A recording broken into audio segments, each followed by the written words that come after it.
Hello, everybody, and welcome back to the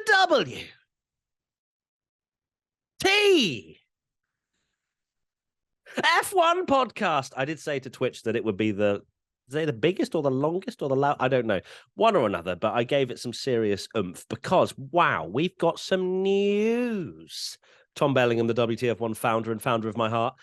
Hello. Wow. Look what's going on. Like, what is going on? Principals are like, you know what? It's time for the news to be about us. None of this 100%. driver rubbish. Let's talk about what on earth has been going on, because we've got some team principal silly season chaos, haven't we? We absolutely have, and I'm calling it now. Before we go into all the what actually has happened, but I think this. I wouldn't be surprised if this is a Drive to Survive orchestrated episode. Where they've all... Are we living a Drive to Survive episode right now, Tommy? Someone on Netflix, maybe. Someone on Netflix has gone, guys, so if you are going to change your team principal, save it all on the same day, because the Oscar Piastri stuff, that was awesome. We want to do it again for team principals. Save it, and we'll announce it all at the same time. And that's genuinely seems to be what's happened, because I've never seen this in Formula One. We've had driver silly seasons a fair bit. Never have we ever seen anything like this, where team principals just all the news starts flying out at the same time. It's like a transfer deadline day. It's mad. What we're going to try to do then is answer, why are the team principals leaving? Why are they all off? And it's a very good point that you say, Tommy, that why is it so orchestrated? Because usually it isn't so like communicative, I suppose, between teams about, oh, well, we're going to announce, and then you can announce, and then you can announce. And it's almost like, I guess on one side, maybe it is a drama-y type side, but I guess on the flip side, we've not had this before. And I don't think any team wants to be left looking like they are the stranded ones. Yeah. Which unfortunately Williams has. Yeah. So they announced it the day before. You watch Binotto coming back. But anyway, speaking of Binotto, let's start at the very beginning, shall we? And where this all kicked off. Similar to how Sebastian Vettel kicked off driver silly season by announcing his retirement. Mattia Binotto, I wouldn't say he announced his retirement as much as he resigned. He resigned most likely forcefully. I think that's the understanding there. He did not go because he just didn't fancy being a team principal anymore. But he was the first domino, wasn't he? It is weird that was announced a few days ago, and Ferrari, we thought, would announce it in the new year, didn't we? But no, everyone all at the same time. And look, that's I don't know. I don't know if I'd rather just be drip fed this, because I guess then as a Formula One fan, you feel like Formula One's still going. But instead, they've just gone, right, today's the day, and then it's off for Christmas. And there you go, handing out all of those wonderful official letters. But yes, of course, Binotto out. And then we're questioning, who's going to come in? You know, I mean, of course, Ferrari. Who could it be? Ferrari only a few weeks ago said, Binotto's not going. Don't be silly, everybody. There's rumours about Vasseur. Rubbish. Shut up. Rubbish. Yeah. You like being protected when you're using the internet, right? Well, you may not be as protected as you think. Your personal information is being sold online right now without you even knowing about it. Incogni can help sort this out for you. Let me use a couple of examples. You innocently sign up to a free newsletter, and then shortly after you start receiving lots of spam from unknown senders. Or how about registering for a store's loyalty card, and then a few days later you start getting spam in your emails and calls to your phone? There are thousands of data brokers selling your information to unknown businesses. The good news is that you can stop them, but doing it manually would take years. This is where Incogni comes in. Incogni can do all the messy work for you automatically. This must take ages to set up though, Matt, I hear you ask. Oh no, in just 3 little steps you can protect your privacy. The first 100 people to use the code WTF1RACE at the link below will get 20% off of Incogni, so get involved. Vasseur has obviously been now confirmed. Frederic Vasseur, who was at Alfa Romeo, has now been confirmed as the Ferrari team principal. And I love how it's team principal and general manager. That just gives me vibes of like at a school where they just like keep an eye on everything and make sure it's ticking along and, you know, have a whistle round their neck sort of vibe. Babysitter, yeah. Strategy watcher. Yeah, just stop effing up era. I reckon that's what they should call it. That stop effing up era. Yeah. That's got a ring to it. I don't know if it's a good ring, but it's a ring all the same. I am glad of a change, but that's probably more because of how many missed opportunities there were this year. Yeah, Binotto definitely did bring things to the team, definitely brought things to Ferrari. You know, he was there for 20, 25 years. But I think he was very much more of the engineer side rather than a team leader. That's the personality that I kind of assessed from him. Frederic Vasseur, I don't think takes as much bleep.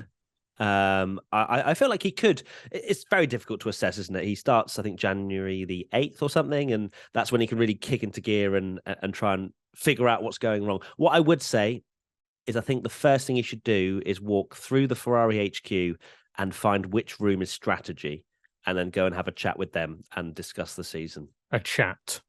Yes. Awesome P45s, one or the other. Yeah, he needs to go in there, doesn't he, and sort of stamp his authority immediately and kick him into gear. That's what we said. That's what, Jean Todt did. Interestingly, there's a very strong rumor that both Jean Todt and Christian Horner were both approached by Ferrari and rejected. But yeah, Vasseur, we mentioned it in the other podcast, but whether he's the right fit, whether the team principal thing is the issue, but it's clear they need someone to motivate them and stuff like that. So, of course, for you as well, he's besties with Charles Leclerc, so that will should help from Charles' side, because he's not got the rub of the green a lot with the season, but they go a long way back. Remind me, Tommy. I thought he had quite a lot of rub of the green. No. Yeah, if Leclerc's still sat in a dry session on intermediate tyres or putting hard tyres on when Vasseur's in charge, there's clearly some Leclerc sabotager within Ferrari walls. Yeah, exactly. But that is very true. There is a hope now that Leclerc will get the treatment he deserves. Now, that doesn't mean that Sainz falls off the track every single time Leclerc comes up behind him, but there definitely needed to be a bit more of a lean and a sway towards Leclerc, especially in the mid-season of the championship. Okay, so Ferrari, done, dusted, boom, they're secured. That then left a spot at Alfa Romeo, which hasn't actually been slotted in yet, has it? So not only Williams, I know we bantered about Williams, but also Alfa Romeo has not been figured out just yet. By the time this podcast goes out, maybe. For Vasseur, of course, he's gone because it's a massive dream opportunity for him to lead Ferrari. It's very clear why he would leave.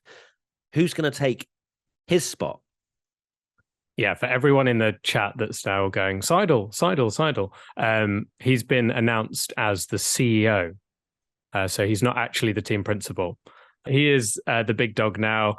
He's obviously got a nice little paycheck. He was obviously team principal at McLaren and has decided to jump ship, which do you reckon that's a good move? I think it is, personally. I can see Seidl leaving is definitely a good move, especially for you. You are, a low-key McLaren hater of potentially them ever winning. Not actually hating them, but I mean hating their, you just don't think they're going to win a championship anytime soon. That's alarm bells at McLaren, I think. Oh, massively. That's what I was going to say, is that Seidl leaving is great for Audi, obviously, when they have their bid in 2026, and clearly they're trying to get the foundations in early.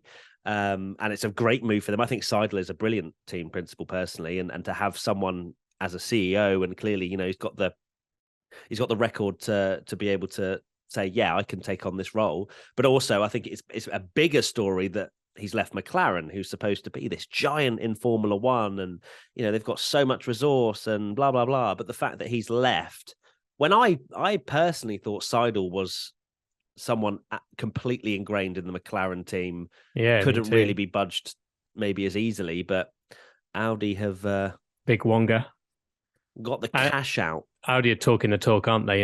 They've come in with their punches, mentioning about, we're going to beat Mercedes, which is very bold for them to, after taking what is essentially a midfield team.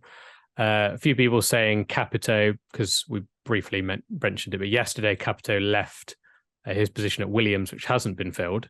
I don't It know would about make sense for him to maybe It go could- to Will they just Alpha. go for someone? Would they go for someone new? I know this. Shout out Katie Fairman, who's in the chat. She's mentioned this to me before. Alan McNish.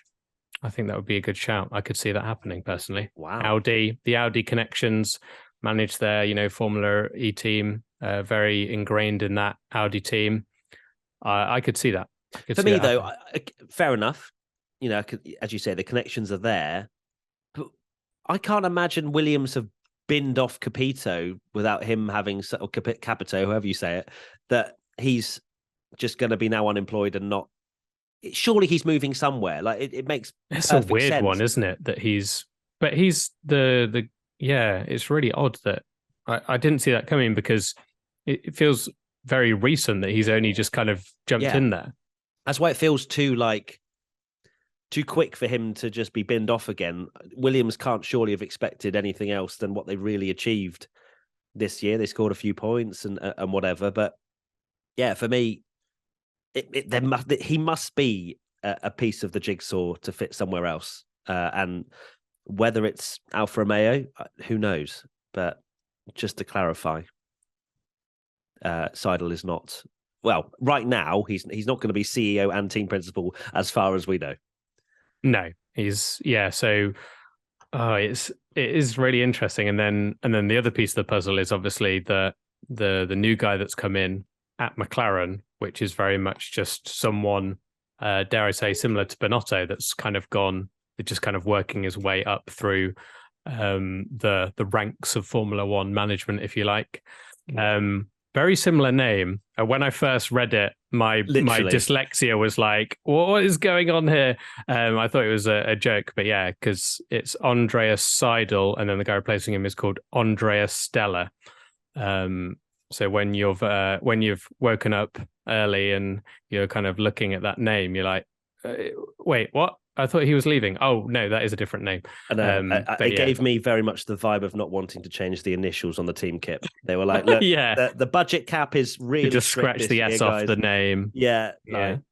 I genuinely thought they'd just announced the same person for a second, and I was like, what's going on? But yeah, someone did actually say, a few people in the chat mentioned that Capito came out of retirement to just sort out Williams for a bit to then retire. So he may maybe just my work is done. Yeah, got Latifi a point. Goodbye. That's literally was his objective. If you manage this, you could got him a point, kicked him out of the team, and my work here is done. Yeah, rumored he was paid hundreds of millions for that Latifi point. It's it was a big achievement. Right, thank you very much, Tommy. That was very intriguing. What are your final thoughts?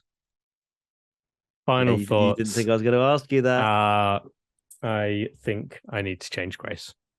Okay, cool. Thank you, everyone, for tuning in, whether it's on podcast, whether it's live on Twitch, whether it's on YouTube. Hashtag WTF1 Podcast. If you want to get involved in the discussion, go follow us on Twitch, WTF1 Official, and we'll see you very soon for another video /podcast/talking rubbish. Bye. Bye.